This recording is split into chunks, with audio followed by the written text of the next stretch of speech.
Bibliophiles of the Internet. My name is Adriana, and today I'm here to bring you the first wrap-up of 2015. It's time for my January wrap-up. Let me just say that with my intense workload this quarter, it is nothing short of a miracle that I have anything to show you in this wrap-up, let alone as many books as I do. So I think we should just jump right in and get started. The very first book I read in January was How to Train Your Dragon by Cressida Cowell. This book is about a boy named Hiccup who is the heir to the reigning Viking chief. He's meek, he's introverted, and he's kind of a coward, but he has to prove himself as a leader, starting with his first quest, which is with all of the other boys his age, and they have to go and capture their dragon. Hiccup would really rather not, but he ends up going on this quest with all of the other boys his age, and he ends up getting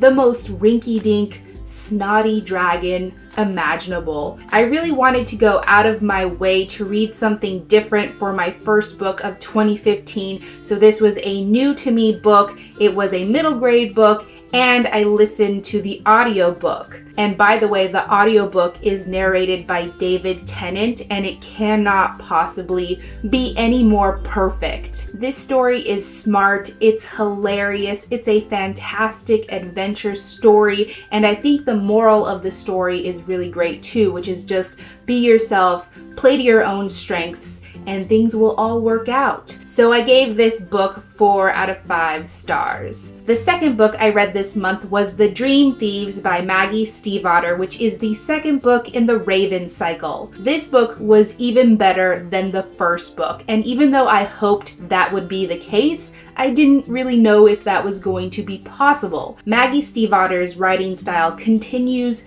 to kill me on a daily basis. It is so great. The characters are so complex, and this book does a great job of building them up even further. I love this book. I love this series, and I ended up giving The Dream Thieves 4.5 out of 5 stars. Next, I read Lock In by John Scalzi. This book is very complicated to explain, so I don't want to waste any time on that. And that's because I did a full-length, spoiler-free video review for Lock In, and I will link that down below. And in that review, I really go into depth about the world and the story itself, and of course, my thoughts. So you can watch my video review for more information, but for now, I will just say that I gave Lock In 3.5 out of 5 stars. And then I read another graphic novel, and that was Rat Queens Volume 1, Sass and Sorcery. As I said in my last book haul, this graphic novel has been described as Lord of the Rings meets Bridesmaids, and that is almost painfully accurate. This is a fantasy story about a band of women who are kind of criminals, kind of not, and they kill monsters and stuff. This comic is hilarious and action-packed, and I think it was really great to read. And not only are all 4 of these women different species, but there are women of color, they have different body shapes, different sexualities, different religions, so it's really wonderfully diverse in that way. I am eagerly awaiting the release of Volume 2, but for now I gave Rat Queens Volume 1 4 out of 5 stars. And then I read the last 2 books in the Mediator series by Meg Cabot. I don't want to spend too much time on this series because yay, on one hand I completed the series, and on the other hand I felt like these last 2 books were definitely not my favorite in the series, even though they should have been. What was established in the 4th book was so intense, and it left off on a really great place, so I expected these final 2 installments to be insanely epic. And instead of action and intrigue and romance, I got saddled with this very strange, sort of alarming love triangle that made me very uncomfortable. But anyways, I gave the 5th installment 3 stars, and I gave the 6th installment 3.5 stars. stars. Next, I read a new release, and that was Holly Black's latest book, The Darkest Part of the Forest. This was one of my most highly anticipated releases in 2015, and let me just say, it did not let me down. Again, I did a full spoiler-free video review for this book in which I talk about the synopsis and also my thoughts. And of course, that will be linked down below, so please feel free to check that out if you want to know more about this book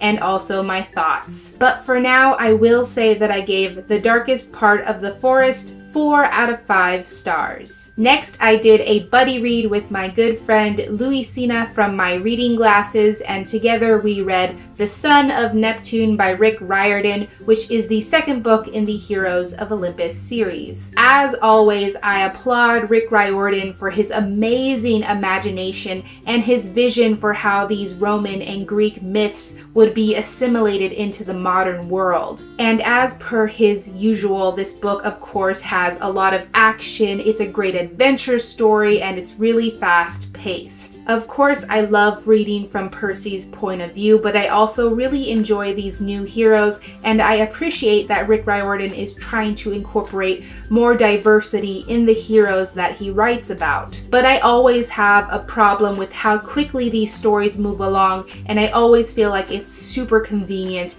how easy things turn out to be for these characters in the end. I have that problem with pretty much every single one of his books in this series, but it really stood out to me even more in this installment for some reason. But of course, it was still solid, it was still really enjoyable to read, and I gave it a 3.5 out of 5 stars. And the final book I read in January was a non-fiction book, and that was Bad Feminist by Roxane Gay. This book is a collection of essays, obviously about feminism as explored through the lens of entertainment and media and politics. I really cannot emphasize how important this book is and how everybody needs to read it. But what I really love about this book is how Roxane Gay frames her essays by using television shows and movies and books and politicians and laws, public figures, and events that have happened in recent history. She uses those mediums to examine society through a feminist lens, and she does a fantastic job of it. I have so many more thoughts on this book. I will leave a link to my Goodreads book review for this book in the description if you want to know more. So I ended up giving Bad Feminist 4.5 out of 5 stars. And those were pretty much all of the books that I read in January. In the comments down below, please feel free to let me know if you have read any of the books that I talked about today, and also don't forget to let me know what was your favorite book that you read in January, or what are you looking forward to reading in February. And that is all I have for this wrap up today. Thank you so much for watching this video. I really hope that you enjoyed it,